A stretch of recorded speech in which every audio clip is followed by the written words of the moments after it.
Doctor Iqbal نے جو reconstruction of religious thoughts in Islam جو خطبات ہیں ان کے 6، اس میں انہوں نے یہی بات کی ہے کہ inner core of present western civilization is Quranic. وہ کہتے ہیں اس وقت جو ویسٹ کی ترقی ہے نا، اس کی انر کور قرآن پہ ڈیپینڈنٹ ہے، اس اعتبار سے کہ قرآن بھی کہتا ہے بغیر علم کے پیروی نہیں کرنی. وہاں لوگوں نے علم حاصل کیا فزیکل فینومینا آف نیچر کا، اور دیکھیں سائنس نے کیا ترقی کروائی ہے. ورلڈ وار 1 اور 2 کی برکت سے اگلے 500 سال میں جو ترقی ہونی تھی وہ انہی 10-15 سالوں میں ہو گئی. امریکہ ورلڈ وار 2 میں ہر 5 منٹ میں ایک ہوائی جہاز بنا رہا تھا. 4 لاکھ ہوائی جہاز بنائے انہوں نے ورلڈ وار 2 میں، تب جا کے انہوں نے یہ دنیا کی امامت حاصل کی ہے. ورلڈ کا ایمی نہیں جیتے انہوں نے. ہم آج نہیں بنا سکتے، ہم تو ان کے بنائے ہوئے جہازوں کے پرزے بھی آج تک ان سے مانگتے ہیں. لوگ کہتے ہیں نہیں ہم 100 سال پیچھے ہیں، نہیں جی ہم کم از کم 1000 سال پیچھے ہیں ان سے. تو سائنس کی برکت سے سب کچھ کیا نا.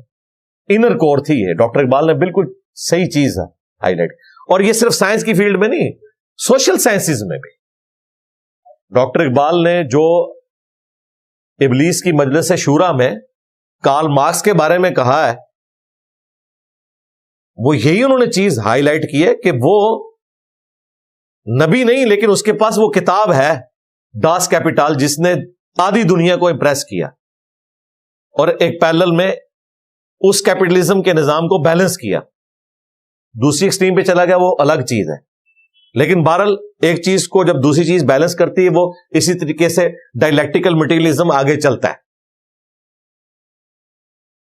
تو اس میں ڈاکٹر اقبال یہ بھی کہتے ہیں کہ انسانیت اتنی ٹھوکریں کھا کر اسی سسٹم کی طرف واپس آ رہی ہے جو نبی الاسلام نے دیا تھا. یعنی وہ کہتے ہیں یہ جو دنیا میں اتنی چینج آ رہی ہے نا، کہ لوگ غلاموں نے اپنے آقاؤں کی زنجیریں توڑ دی ہیں، اسی طریقے سے بیسک ہیومن رائٹس پہ بات ہو رہی ہے. یہ وہی چیزیں جو قرآن میں موجود تھی، لیکن یورپ نے دھکے کھا کھا کے یہ چیزیں اچیو کر لی ہیں.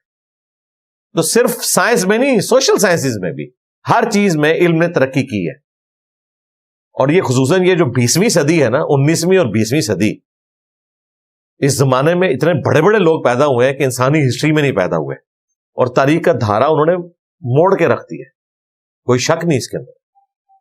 اب تو ہم ویلیو ایڈیشن ہی کرتے جا رہے ہیں نا.